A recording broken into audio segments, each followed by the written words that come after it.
Welcome, everybody, to Integrate Yourself. I'm your host, Allison Pelot, and you can find me at pureenergypdx.com. Today, I am here with Tom Paladino. He is a scalar energy researcher based in Florida. Scalar energy, as he'll explain today, is the fundamental life force found everywhere in the world, space, and the universe. It originates from the sun and stars, chi, prana, Om, mana, life force, pyramid energy, or 0-point energy. They're all synonyms terms for scalar energy. He theorized that all energy in the universe initiates as scalar energy, and that the sun of our solar system and the stars of the universe are the points of origin, the storehouses, so to speak, for scalar energy. He further theorized that scalar energy is instructive energy, as the entire universe is instructed by this divine essence. Subsequently, all spiritual, cognitive, emotional, and physical action in the universe is initiated and maintained by scalar energy instructions. Scalar energy provides order in the universe. Welcome, Tom. I can't wait to get into this. This is really cool. You're welcome. I wanted just to start by kind of explaining where I'm coming from in this, because I have some experience with this, not much from your perspective, but from my perspective. I've worked with energy healing, prana, chi. It's like you said you explained in your introduction about scalar energy. This is a way we see it in the spiritual community. And we know it through things like Tai Chi, Qigong, and we've felt it in our bodies. But now you're bringing to light, so to speak, what it really, is on a more scientific, a version of it, and something that we can now think about a little bit more tangibly. But it's still in the ether. So if that's the best way I can really describe it. But I found it when I saw. When you contacted me, I was like, wow, this is really cool, because I'm writing a book right now, and I wrote a chapter about light and photosynthesis. And I did, my comparison was more about how our body relates physiologically, like photosynthesis with plants, but with the mitochondria, and how that activates the mitochondria with light, right? And it creates energy in the body. And then we also look at light in a way where we, in a spiritual aspect, we're bringing the light into our bodies, we're clearing things, we're visualizing that light coming in. That's also meditation I like to do as well. And so there's a lot of different aspects to light that we can see in this. But today you're going to be talking about it through photos, right? Yes. That's a great introduction. Thank you. You've done your homework, I see. Synonymous terms, yeah. Scalar energy. What is scalar energy? What are we speaking about? There's two energies.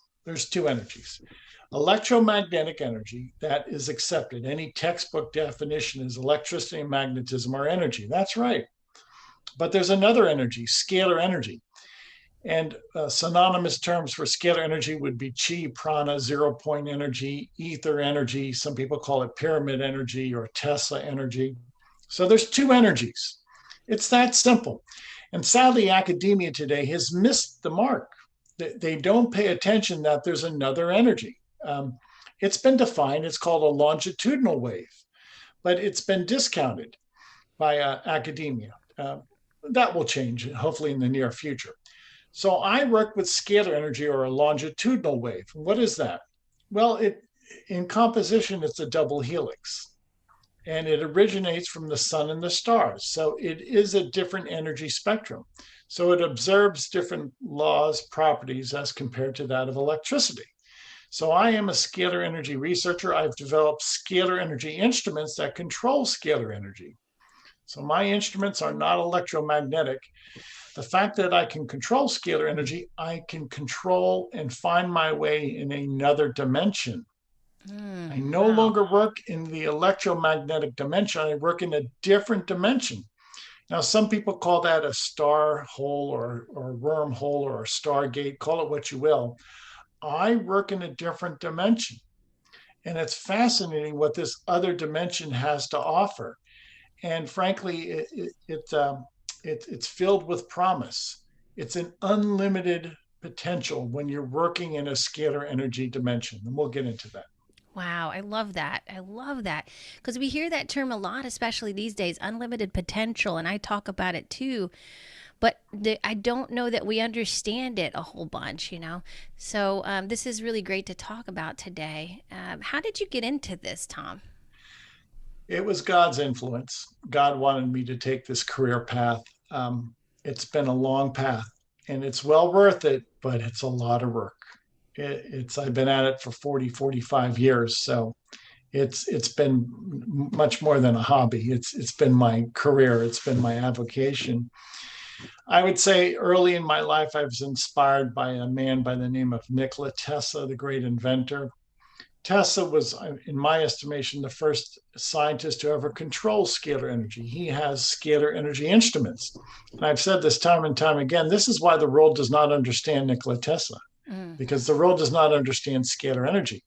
Many people look at his inventions, they can't grasp what he was doing. Well, if you don't understand, he was working, especially in the latter part of his life, with scalar energy that does not behave like electricity. You'll miss it. You won't understand his genius. But he was the first scalar energy researcher and the first man to harness scalar energy. And eventually he'll be considered not only the father of AC electricity, but the father of scalar energy. Wow, that's incredible. And how did you put that together that he had found that? I mean, like what? That's really I'm really curious about that because that's a big that's huge to realize that or put that together. You know, if you look at his initial inventions with AC electricity, they all depended upon some source of power, and there were electrical lines or telephone lines, so to speak, from the power plant. Well, once Tesla discovered scalar energy, he built a power plant in Long Island. And if you look at that power plant, there are no electrical wires into the laboratory or out of the laboratory. He was at that time working with wireless energy. So he started with towers, turbines, etc., that required wires to carry the current, electrical current. The latter part of his career, there were no wires. It was wireless. He had tapped into the cosmos. He had tapped into the radiant energy of the universe. It's kind of obvious, but you really have to look at it and say, where are the electrical wires? Where are the transformers? There are none. What am I getting at? The power supply are the sun and the stars. He no longer had to rely upon some type of turbine, or he was relying upon at Niagara Falls, the water. That is gone with Tesla in the latter years. He's relying upon the sun and the stars at that point forward. And this sounds very similar to the electric universe that is at Thornhill that talks about this, and he has written some books about it as well. This guest that I had recently, actually his daughter, but Dr. Kareem, Ibrahim Kareem, he wrote a book called Back to the Future for Mankind. It's about biogeometry, and it sounds like it's all kind of very similar, going in a very similar direction where we're using the energy of the earth more to generate energy instead of kind of what we're doing now, which is more like disrupting the energies of the earth, right? Right. So you're right. So this is the game changer we've been waiting for. This is the free energy of the sun and the stars. I can't emphasize that enough. In the future, the power plant that we will use is the sun. Well, what do we know about the sun? It's an unlimited supply of energy. It's infinite energy. It's clean. It's always there. It's easy to harness, and it doesn't pollute. There is no harm. There is no carbon footprint. So if you really want to make an impact upon global warming, as they call it, or air pollution, the world should shift to this type of energy generation from the sun, from the stars. Now, why do I say that? Well, we've had sunlight and starlight for millennia. We haven't been polluted, have we? No. There is no deleterious side effect. So sunlight and starlight is the way to go. Scalar energy is sunlight and starlight. This is the new technology that is about to change the course of history.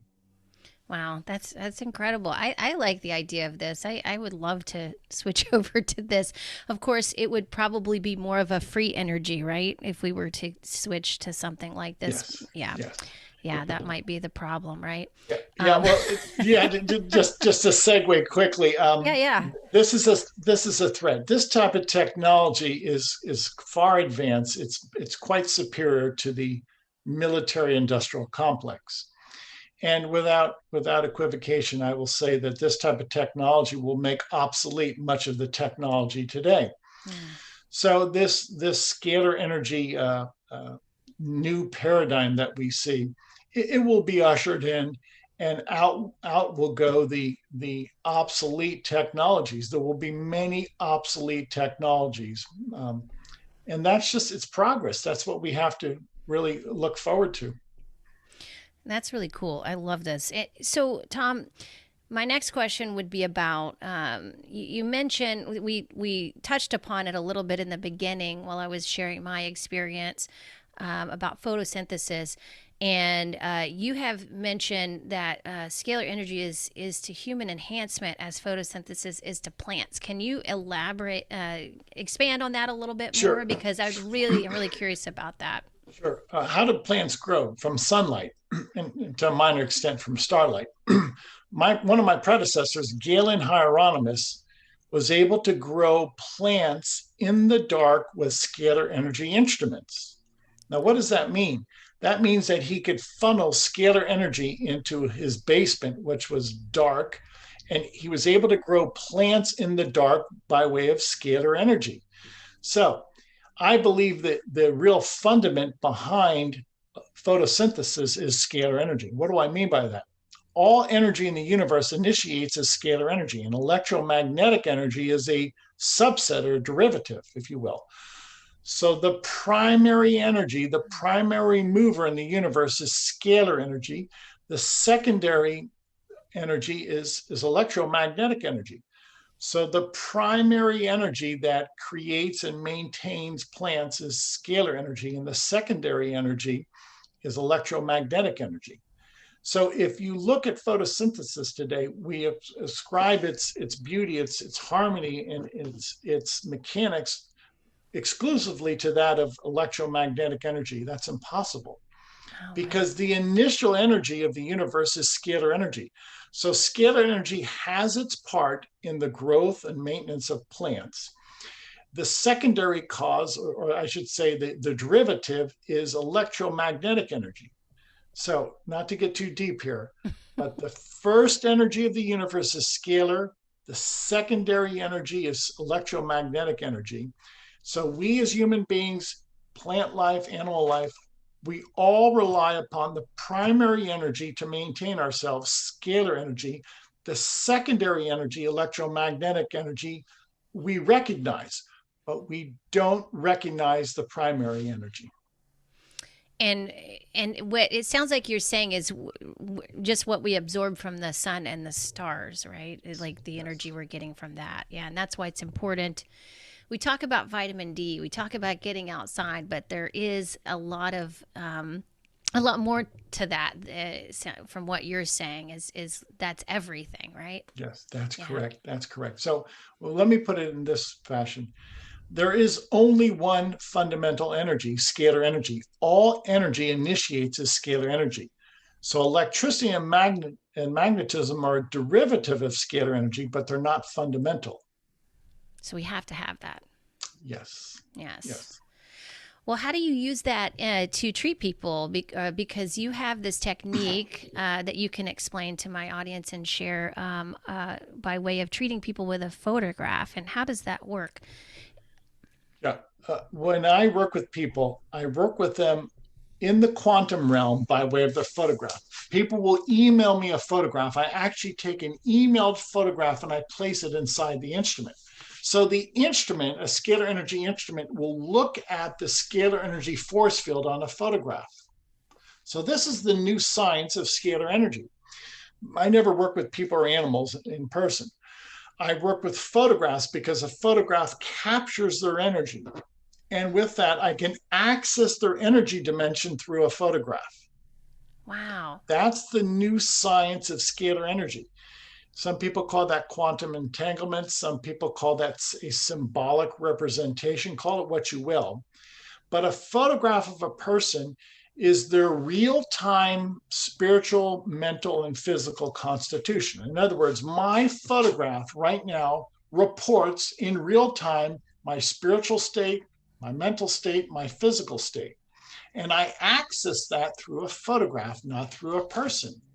So Huh. this is the easy way to work with people around the world by their quantum field through a photograph. Wow, that's incredible. I love the idea of that. Why would, and my question would be, why wouldn't it be better to be with someone in person? Is it because the tools you use can't really measure that unless it's through a photo, or I don't know. You could, but it's unnecessary. So Oh, what I'm okay. my end game, to be blunt, is to heal the world. Well, in order to do that, I have to do that in a cost-effective measure, and I have Oh, to okay. be able to work with people around the world in an effortless fashion. Well, if people were to email me their photograph, then I could work with them around the world in an effortless fashion. Oh, And okay. that's what I envision. That's my goal. Instead of people having to fly to one location Yeah. and to, if you will, to be in proximity of an instrument. No, I want to make this available to the world. The world is hurting. There's a lot of illness in the world. Mm. And if I can access their quantum dimension or their photographic dimension, and all I need is an emailed photograph, well, that's, to me, that's a game changer in and of itself. So you have a picture of their energy in real time, and Yes. can you give me a little bit more? I mean, is it like an aura photo? Like when you go and get Yes, an aura photo? Okay. If you that's guys a aren't good point. familiar with that, actually, my audience, if you guys aren't familiar with that, those are when the aura photos show a picture of what your the color of your aura, that your energy around your body, and it Yeah. will, yeah. So that's kind of what it look. It sounds similar to that, right? So, Okay. thank you. And consider, you're not working with a physical person. You're not working with biological life. You're working with their auric field or their spirit field, so to speak. So this is a new branch of science, and it begs a new definition of science and new vocabulary. But suffice to say, I've developed scalar energy instruments that work exclusively by way of a photograph, and I can find, if you will, their energetic pattern on a photograph. And so, can you give me an example of someone? Maybe you could use yourself and tell me how you would help someone or help them heal through that kind of technique. I'm Sure, really sure, curious. sure. My instruments can again pick up the real time physical constitution of a person or an animal. So let's say a person or an animal had parasites or bacteria. Well, I could program my instrument to work through that photograph of a person or an animal to break apart the bacteria or the parasites that they're experiencing. So I'm downloading this information into the photograph, and the photograph is connected by quantum entanglement, or the photograph is connected to the person or the animal. But all action, I have to make this very explicit, all action is upon the photograph. But for some reason, I don't have the time to quite explain it, but for some reason, the people and the animals feel better. Mm, So my action is upon the photographs, but the upshot is people and animals feel better. So yeah. there has to be some consideration that my scalar energy instrument working exclusively in a scalar energy paradigm is able to interface with the scalar energy paradigm or the scalar energy force field that people and animals experience. Because remember, I'm only working with scalar energy. I'm not working with electricity. So Right. all of my action is scalar energy action. Hence, all of the reaction should be a scalar energy reaction. So what's my point? There's two dimensions. And I am working in that other dimension. And when I'm working in that other dimension, it's not the electromagnetic dimension. So there's different properties, different experiences. I use this analogy. If scalar energy is the apple, then electricity is the orange. And the apple and the orange are two distinct fruits. You cannot compare the apple to the orange. They're distinct. Right. Yeah. And that it sounds also similar to what most energy healing modalities are based upon, especially if you're doing that, like a distance healing session with someone. I used to do pranic healing years ago, and I would do distance healing sessions on people over the phone, and they would feel Yes. a lot better instantly. So I Yeah. have had experience with that, and I know what you're talking about. I also feel like some people, it might be past what some people's understanding is of that if they've never had experience with energy healing. But I also feel like most people have had experience with some kind of energy healing, like whether it be Reiki. Seems to be pretty common these days, and whether you believe in it or not, it just depends, I guess. But when we used to do pranic healing, they would tell us, it doesn't really matter if you believe that it works or not. It works, it's still going to work on some level for you. So it sounds like this is a similar thing. Yes. Yes. Thank you. So you've heard of mind over matter. You've heard that prayer can heal. That's true. That's accurate. And so, what am I doing? I'm working with non-physical light. Scalar energy is non-physical. What is it? It's an information system. What do I have? I have an instrument that broadcasts a prayer, or an Oh, okay. instrument that broadcasts an intention, because it's non-physical. It's not even an electron. It's not a proton. What is it? It's pure information. It's Yes. non-physical. Because light is information, correct? Yes, yes. Yes. So we're now we leave the physical world behind, which really is an encumbrance. Now we're at the higher level, or the highest level, which is the intention, or love, or non-physical information. And that's what I'm imparting upon a photograph. Love, non-physical information. Yeah, because and it sounds like we're working more with the subtle energy body, correct? Yes. And so when you're working with a subtle energy body, and this is something I do talk about in my book too. My book's not out. It's coming out like around December, January, but these are all like ideas that I've been working to Yeah.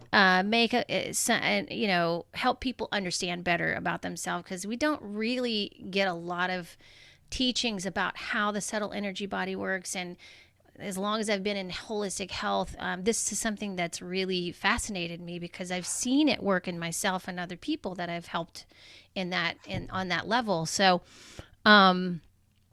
yeah. So where I was going with that is that there are just it is a anything usually that happens in the subtle energy body realm, as far as it takes time, but it will titrate into the physical eventually. So by the time it gets into the physical and manifests that way, it's been there for a while, right? It's been there in the Yes. energy body for a while. Yeah. Yes.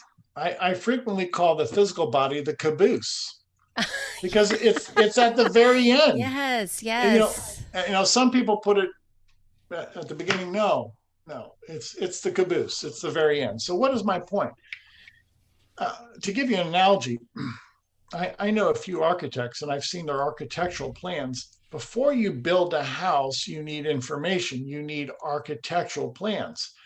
What was my point? The information, the architectural information, decides how the physical home, the physical factory will be built.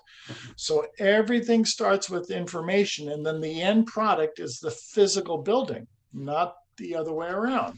Right, So right. what is scalar energy? It serves as the architectural blueprints for the universe. It's the information system for everything. You need intelligence. You need intelligence for design. You need intelligence for building. You need information. So before God started to build the universe, we needed an information system, which is scalar energy. Yeah, yeah. I've heard, and like, yeah, I've heard so many times. light is information. And I always wondered, okay, that makes sense on some levels, but it's like it's really what with what you're saying, it makes even more sense today. I'm like, oh, okay, that really is starting to materialize for me. Because again, like you hear things in the spiritual community, you're like, oh, okay, cool, that I don't really fully understand how that works, but then eventually I think as we learn more and we grow, we start to see, oh, okay, this is actually happening. Like this is how it happens, right? Yes, yes. So yeah, this is fascinating. And I remember reading years ago too about how eventually our main healing techniques are going to be through sound and light therapies, and so I feel like this is, and the more and more, like the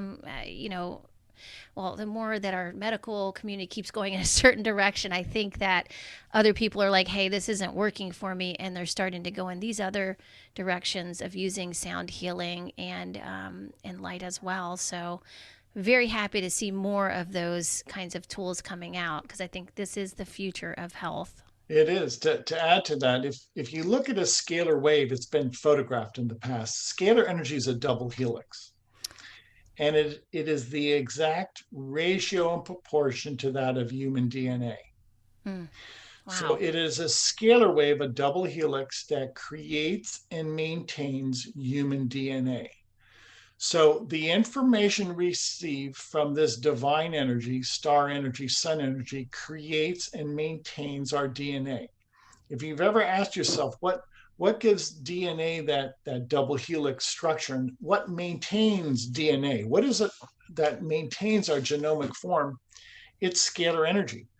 Scalar energy is the cause and maintenance of all genomic forms.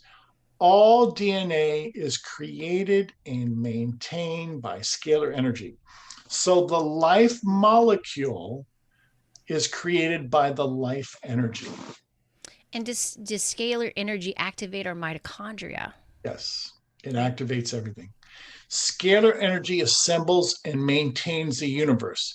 If you would shut off, so to speak, sunlight and starlight, the universe would just fall apart. Wow. You've heard some philosophers say order out of chaos. Well, without those instructions, sun energy, star energy, you would not have structure. You would not have a universe that would assemble and maintain itself. So scalar energy serves as the instructions of the universe. I'll give you another example. If you've ever looked at snowflakes, every snowflake is a unique composition. It's a unique design. Right. So when a water molecule is forming and it solidifies, there is an impart of intelligence. So every water droplet, every snowflake is designed by scalar energy. And this is why the sunlight and the starlight, that's ambient, this is everywhere, is able to create a unique snowflake. Whether it's trillions upon trillions of snowflakes, they're all unique. Why? Because they are receiving unique instruction from the sun and the stars. So Wow. you have to ask yourself, how is it that every snowflake is a unique design? There's no two snowflakes that are alike because there are an infinite number of instructions from the sun and the stars. And a good example of that is the unique structure of every snowflake. There are no two snowflakes that are identical, meaning what? We must have an infinite number of instructions from the sun and the stars that are imparting their design, their architectural plan, so to speak, on snowflakes. That's quite profound. It is. It is. Yeah, and we don't think about that, do we? We just take it for granted that snowflakes are all different, but we're like, Right. why? I wonder. Yes. You know, that's a great. I love that perspective. Yeah. Gosh. Okay. So I think we've gone through a lot of information here, and I Uh, really would like. Go ahead. Yeah. Yeah. I'll share with the audience now. Yeah. That's theory. So I'm all about results, performance. So I will present these facts and I'll let you come to the conclusion. Mm-hmm. So we're working with people around the world. Over the past 3-4 years, I've been working with an HIV/AIDS clinic in Delhi, India. Oh, wow. And the people at this HIV/AIDS clinic, they've been told about our work. And if they want to, they submit us their photograph. And I place their photograph inside this instrument. And after I work with these people with this instrument, many of them have gone on to get a diagnostic test. All of those diagnostic tests show an absence, no sign of HIV. Now, I've never been to Delhi, India, never traveled to India. The people from Delhi, India did not come to my laboratory. I work with them exclusively by their photograph, their photographic force field. And without exception, all of those people say they no longer have any viral load. They cannot detect any HIV presence. And most of them are feeling better. So I'll let the audience derive their conclusion. And you have to, and I'll tell you why. Because what I'm saying cannot be explained by electromagnetic theory. I don't work with electromagnetic energy. I work with scalar energy. And so my new device, my new invention, this new science demands a new look at reality. It demands a new vocabulary. It demands a new way of looking at the cause and effect relationship. Mm-hmm. But I stand by my statement. Everybody that I've worked with in Delhi, India, they no longer have any HIV/AIDS. They don't have the HIV virus, and most of them are gaining weight. So their symptoms of AIDS are abating. Just put it that way. Wow, that's incredible. Have you done anything with COVID during the pandemic? Have you helped people with that as well? Or? Yes. Now, judging from my photograph, I can detect the COVID-19 virus and I can break it apart. Oh, now, wow. All of that is upon a photograph. Remember, I don't work with people.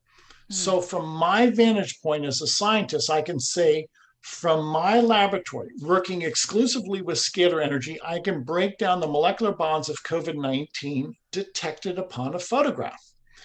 But I can't prove that in person because I never work with people in person.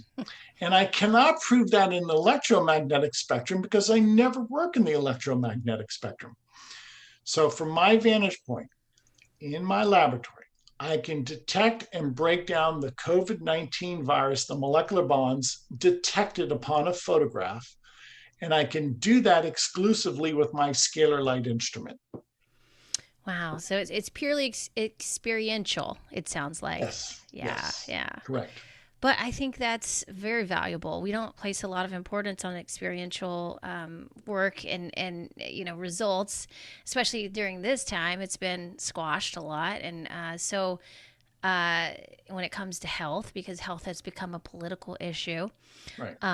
Why do you think, Tom, that people aren't using this technology more? This seems like a very high level instrument to help many people without all the pain and suffering and all the money that we're using right now in the healthcare system. Yeah, it can alleviate a great deal of pain and suffering. But people have to first embrace the fact that there's two energies, there's two paradigms, and they haven't done that yet. When I speak about scalar energy, I'm working exclusively with a dimension that most people don't even know that exists. So I cannot convince somebody unless you're educated, unless you embrace this concept of scalar energy, you're not going to try this. Yeah, right. This is true. Yeah, this is true. So people have to be open to it. And again, I don't see any risks doing this. You're just sending someone a photo and then that's it, right? And if you feel better, great. And gosh, exactly. If people are getting rid of AIDS, that's incredible. This is the beauty of my work. I work with photographs. Okay, I never work with people or animals. Okay, I work with photographs exclusively. So it's a new science. It's a new way of looking at what I call quantum healing, and it's entirely safe. You have to keep in mind when I'm working with energy information, there's no chemical involved. No, yeah. There's no surgery. I'm not working in the electromagnetic spectrum. This world that we experience, it's the electromagnetic spectrum. Sure. I'm not working in that dimension. I'm working in a non-physical dimension.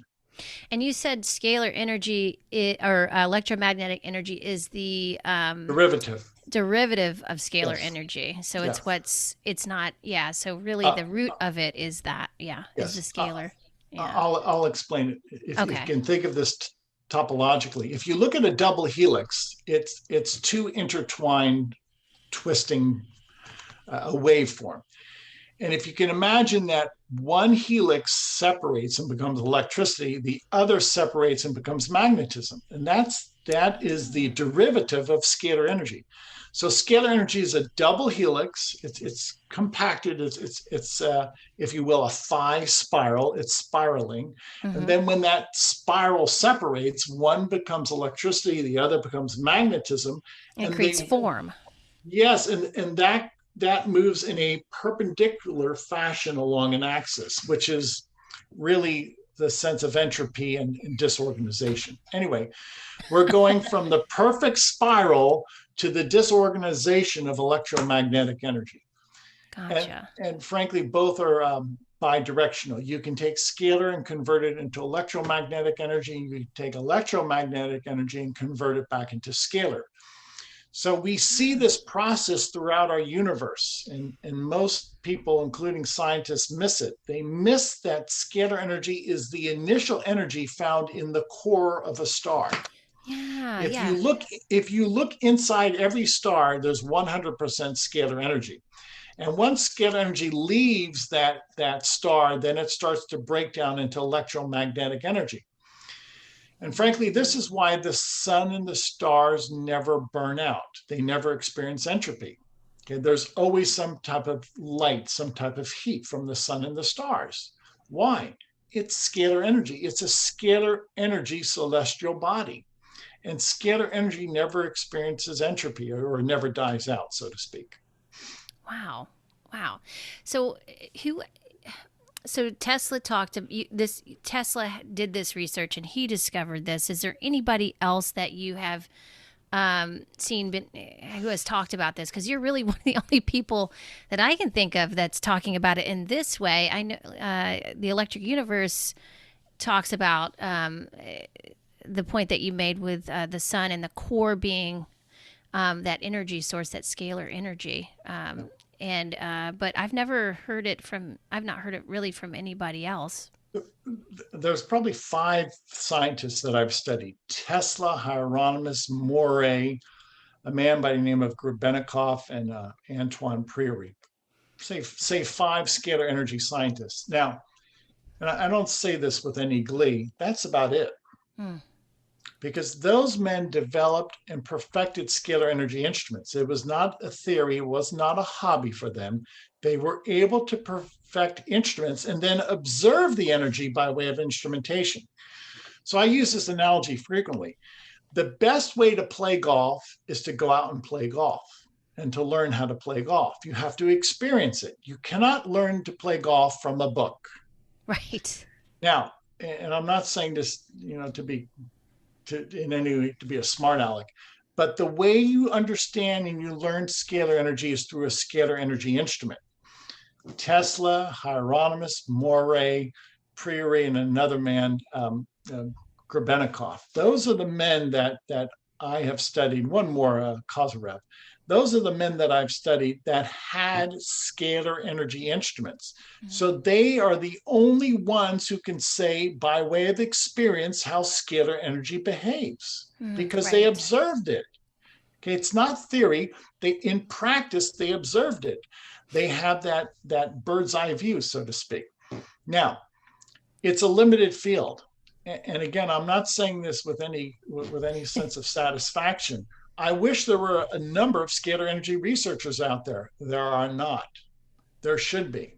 This is a very exciting field of, I'm glad I spent my life in pursuit of scalar energy. But the long and short of it is it's a narrow field, and we need to change that. Well, how do you foresee it growing and expanding? To be blunt with you, and again, in all candor, there has to be money involved. Mm, yeah. Because those scientists that I've enumerated, none of them made any money on this. And that's why so few people are interested in this science. There's no reward, there's no financial gain. How many people want to Yeah. spend 20, 30, 40 years without making a penny, or spending a great deal of time and effort and having no financial gain? I've mentioned this to so many people, and sadly, science many times follows the money trail. Yeah, it's such a bummer that money gets in the way of people getting super healthy and living vibrant lives, and us having a very healthy environment to live in as well. And it I know it's always about money, isn't it? And it's not that money is bad. It's not bad to make money, but at the same time, is that going to be, what stops us from progressing? It seems to be right now, right? It is. And you have to have some people who are altruistic. I believe I am altruistic, and I'm not chasing the dollar. That's a wasted life. So these scientists that I've mentioned, God bless them. They have a high place in heaven. They all essentially are the giants upon whose shoulders I stand, and and we owe them a great tribute. If you look at a lot of scientific advance today, the advancements, we owe so much to these scientists who've devoted their careers and gave their lifeblood to give us these inventions, these discoveries. And many of them died penniless. Let's just be Mm. blunt about it. Many of them gave everything to mankind. So this is a life of self-sacrifice. I recognize those men and women. God bless them. As far as I'm concerned, they have a high place in heaven.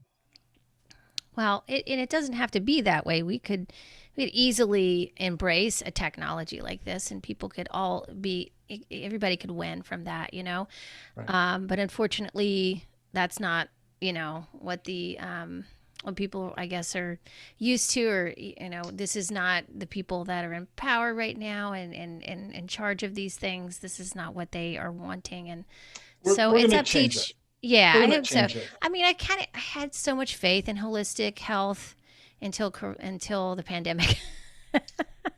And then I saw people just like falling off the boat, so to speak, and uh just falling away from that, that those ideas and those values of holistic health, and in fear, and so that but I hope that, you know, as we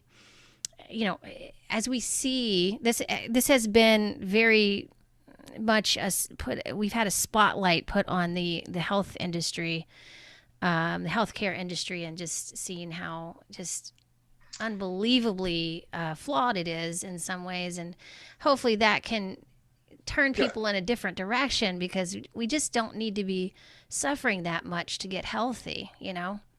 God bless the men and women of medicine. They're great people, but the system is flawed. The And system is very flawed. yeah, Yes.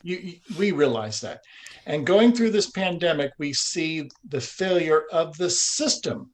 Now, I once again I hold in high regard the men and women of medicine. Absolutely. They did their best under the circumstances. Frankly, Some of them. my problem. Not, I wouldn't say all of them, but Okay, I mean, there's my some that I've met that are just wonderful people, like many of the nurses I've had, interactions with, and when things have happened. But, I was really disappointed with some of the doctors the during this leadership time. and the Yeah. leadership in government, the leadership in media has really skewed our idea of medicine and sound health. And some people in what I would consider the hierarchy of medicine, that their lack of leadership likewise. To be Yes. blunt, Anthony Fauci should be Ugh, removed. yes. I think Anthony that's Fauci, happening. yeah, Anthony. Well, as Yeah. of this recording, which is June of 2021, Anthony Fauci is should be removed, and he should be put under a microscope for his misdeeds. He I has agree. made egregious errors, and for him to be in any way involved in a gain of function viral laboratory with the Chinese government, the Communist Party, is reprehensible. Yeah, and this was something that was known in the very beginning, but just now it's gotten out. Like it's just now people are talking about it and it's accepted to talk about. But I mean, this information's been out for a while, you Sure it know. has. Yeah. And so my mind was made up about him a long time ago, but Yeah. it's all right. You know, that's no surprise because that Sure. is a reflection of what is going on because health is it's like it's a medical mafia system. There's people that are just it's just about money because it's so linked to the pharmaceutical companies, you know, and people have gotten killed for talking about these things, you know, holistic Right. health doctors, you know, in the past. And we can go down that. I'm not going to want to go down that rabbit hole, but that's how serious it is. That's how serious these people are about maintaining this system. And this is my guess is that, you know, technologies like yours are not going to be, you know, welcomed with open arms because of this money making system. You know, it's I, like from I, cradle to grave, we got you covered with every pharmaceutical out there, right? you're right. And I'll make a prediction. And this is one of the predictions that Jesus gave to me, that scalar energy will be so popular, will be embraced someday that it will significantly reduce pharmaceutical profits because it's effective.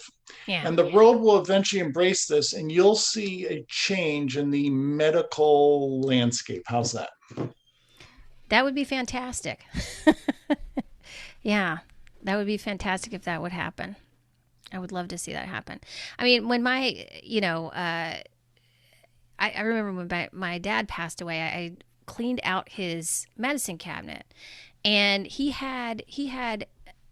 was taking daily pharmaceuticals that literally filled a bucket. Like, I don't know if you're watching me on the video, you could see how much, like this big, filled this bucket of pharmaceuticals he was taking on a daily basis. That's the big lie. And I was That's the like, big lie. wow, how can we keep doing this? You know, how can this be a good quality of life? You Yeah. know, and he wanted to live a very healthy life. He did everything his doctors told him to do. He thought he was doing the right thing, you know, and to Yeah. him he was, but it was definitely not the road I want to go down and personally, and I know a lot of people who don't either. Yeah. I think a lot of people are coming to realize that the Rockefellers have a significant influence in the pharmaceutical business because they That's own true. so many pharmaceutical companies. And the Rockefellers for the past century have been educating and promoting pharmaceutical products from the university level to TV ads. It's their game, it's their monopoly. So when people start following the money trail and they realize that this is not designed to help people, this is designed to help enrich the Rockefellers. When people start to realize that, they'll wake up. Yeah, and many other people, in addition to the Rockefellers, I think are getting served from this. And but you know, it's you know I don't I usually like to stick to the very positive points of life and help people go toward things that they can control in their life and ways that they can make their life better and enhance their life. And but I just felt like I needed to talk about that today because it's been on my mind with all this stuff that's coming out. And you know, I've been more aware of it probably than the average person because I look into all this stuff, and I have been for Sure. years. And I've been seeing for many years as a holistic health professional how things have been manipulated, and it really is it's frustrating, but at the same time it's very encouraging that we do have other options, much easier options, and we don't have to suffer if we don't want to, through these health issues. You know, we can do what, you know, if I mean, just to me, like what's the harm in just trying something, you know, like Right. different and seeing how it goes. So Right. And you're well read, and you've educated yourself, and sadly, some people see that, some people don't realize that the deception is so deep out there. But those days are behind us. Many people realize that the existing medical paradigm needs to be fixed, and we're going to see hopefully some really pertinent changes in the next few years.